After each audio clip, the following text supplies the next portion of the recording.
What's the last book you read, or do you have a favorite podcast? The last one is actually Culture Map, The Culture Map.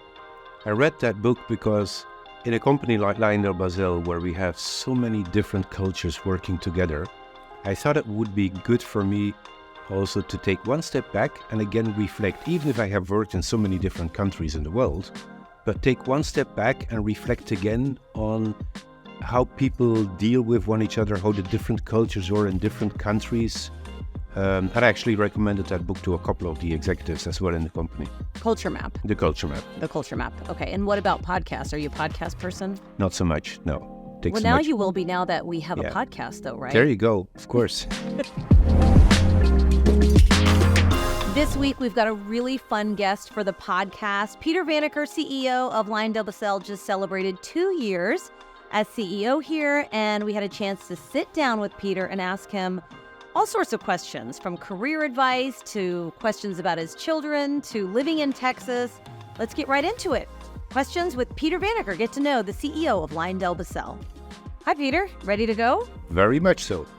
We're looking forward to it. This should be fun. First of all, congratulations. 2 years as CEO of the company. So thank you so much for doing this and answering some of our questions. Did you do anything to commemorate the milestone, by the way, for yourself or with your family? Actually, no, I didn't. Yeah. I mean, time is flying so fast and I was traveling internationally. Yeah. So we didn't actually. No. Maybe these questions, this will be a great way to commemorate where you are. How have you developed as a leader over the last 2 years? Well, it has been a very interesting journey at LyondellBasell because before that, of course, I have been CEO. So I knew, what I was getting into. But of course, the size of the company is much bigger. So very international, 100 sites approximately in the world. Also learning to know the people, the management, the culture in the company. So what I had to then, of course, quickly learn is, of course, adapt my leadership style, to the environment that we have at LyondellBasell. It's not copy-paste, one CEO job compared to the other CEO job. So that has been the biggest learning, that changing, that adapting, to the local environment. What has been your proudest or most memorable moment at LYB so far? That's a good question. I think the Capital Markets Day, because it was the first time that we really positioned ourselves as a team.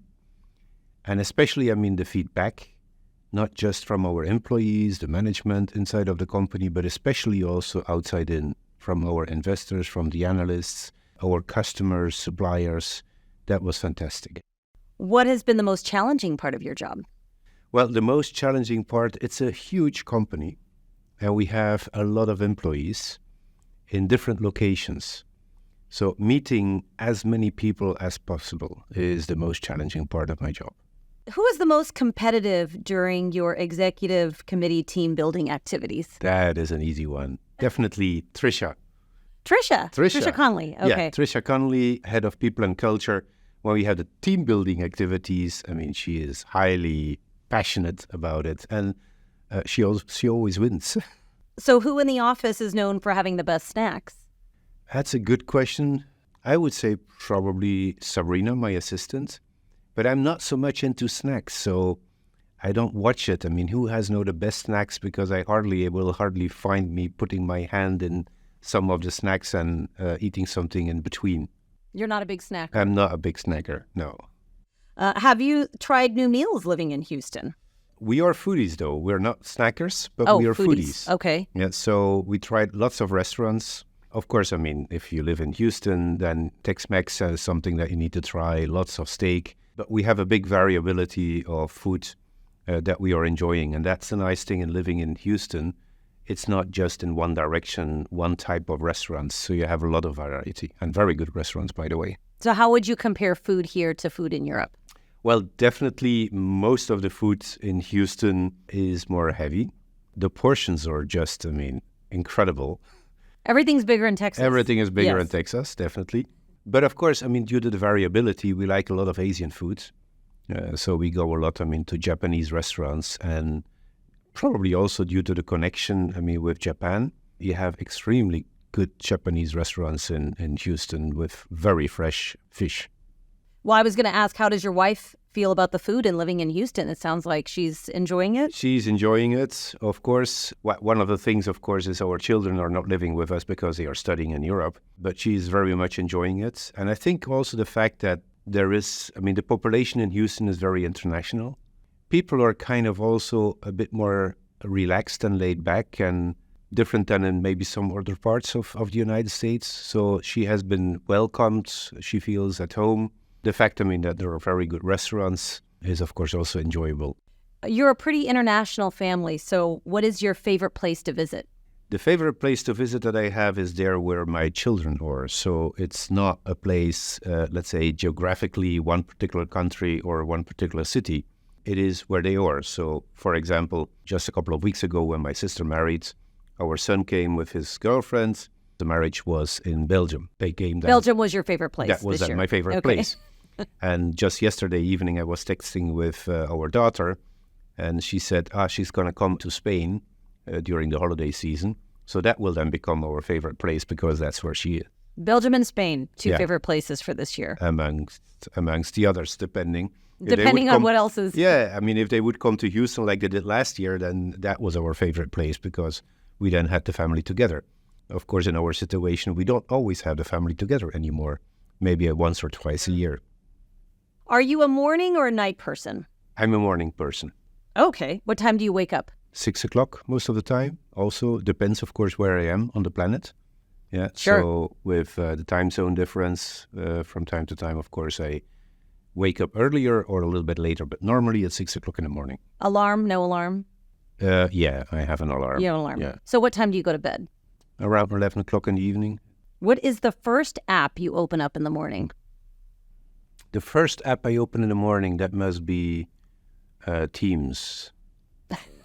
Straight to work. Straight to work. That's the first app, yeah. What do you do as soon as you get to work? Well, in my position, you need to know what is happening in the world. So there is quite a lot of reading. So that's why I also like it to be a morning person.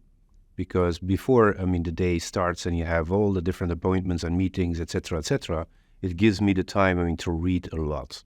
I have the advantage, of course, in speaking many languages. So I read it then also in the local language. So, for example, every morning I get a review, a summary, what is happening in regulation, for example, in Germany. I have, of course, the usual newspapers that I screen, that I read in the United States. Yeah, so I have different sources of material that I can read. Yeah. So you're reading in different languages in the morning. I read in different languages. Your brain is working very I don't very quickly think in first one thing in the particular language. What are you thinking? It depends on what language I speak.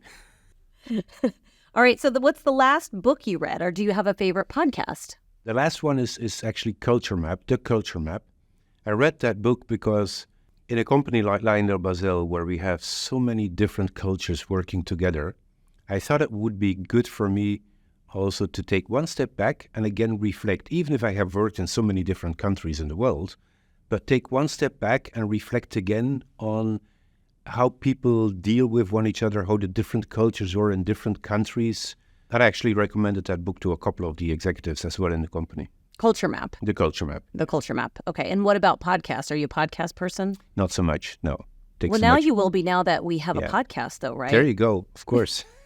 Let's add that to your list. What about music? What type of music do you listen to? All types of music. I don't have a preference. It depends also on what I do.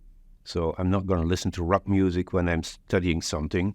Then I take more classical music. Okay. Yeah, depends. Are you a big concert goer? What was your favorite last concert that you attended? The favorite last concert that was in New York City was Queen.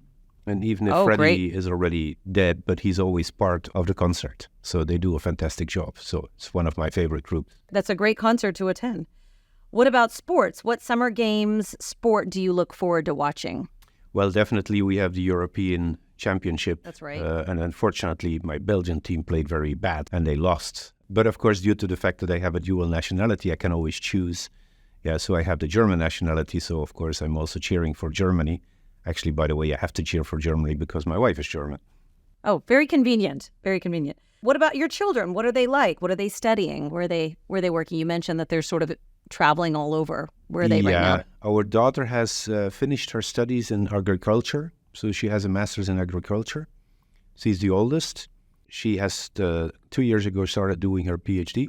Now she has taken a little break in the PhD, and she's just coming back at the end of the week from Slovenia, where she worked with an NGO on a local project. So she's combining the theoretical part then with making a contribution to society by doing stuff and not just lecturing stuff.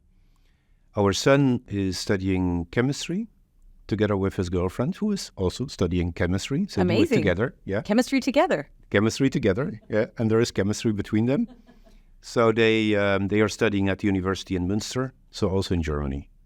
What is one thing that you've learned from your children? They sound very intelligent. One thing you've learned from them? Well, they are extremely reflective. It's that generation, of course, in sustainability. What's the purpose of the companies and what can we do, our contribution to society, and is it possible to create value by doing so? With my son, it's mainly about sustainable chemistry. And the PhD study of our daughter is on the interface between bioeconomy and innovation management. Also very interesting topics. Yeah. A lot of families have a family text group or text chat. What's your family group chat like? We have a couple of them. So we have one which is then with my family. That means my brothers, sisters, and then the children, where we share lots of information. Of course, our parents are still alive, luckily. So it goes a lot about, what is happening and can you pick them up? Or if you are in Belgium, Peter, can you pick them up and bring them to us, and so on and so on. So that's most of the time. And then we have a family app, which is my wife and then myself, of course, and the 2 kids, which is, of course, also a little bit different in nature and what we share. Yeah. Who in your family texts the most? Our daughter. The daughter. Okay, your daughter. Yeah. And who texts the least? Our son. Sounds about right. What was the last text you sent your children? Do you remember? Yeah, these were the pictures of the marriage that of the wedding. Yeah. Have your children come to you for career advice? Actually, they did. Our son came to me for career advice. And since he's very good in mathematics, I said to him, you need to go into the financial world. He decided to do chemistry at the end. So that was good advice. Ask for your advice. They didn't say they would take your advice. Absolutely. He did ask for advice. And definitely also with the daughter. With her is always a lot of this interaction around a sustainable world because he's very, very, very passionate about that. What is the best career advice anyone has given to you? It's a marathon. It's not a sprint. Career is a marathon. Yeah. So you need to take time, to take a deep breath, take a little bit of distance, reinvigorate, and then go for it again. Yeah. Do you remember who gave you that advice? That's a long time ago. That was one of my first bosses that I had when I still worked at Bayer AG. All right. Well, it's a marathon and not a sprint, and we appreciate the time, Peter, with you, You're of welcome. course. Yeah. Thank you.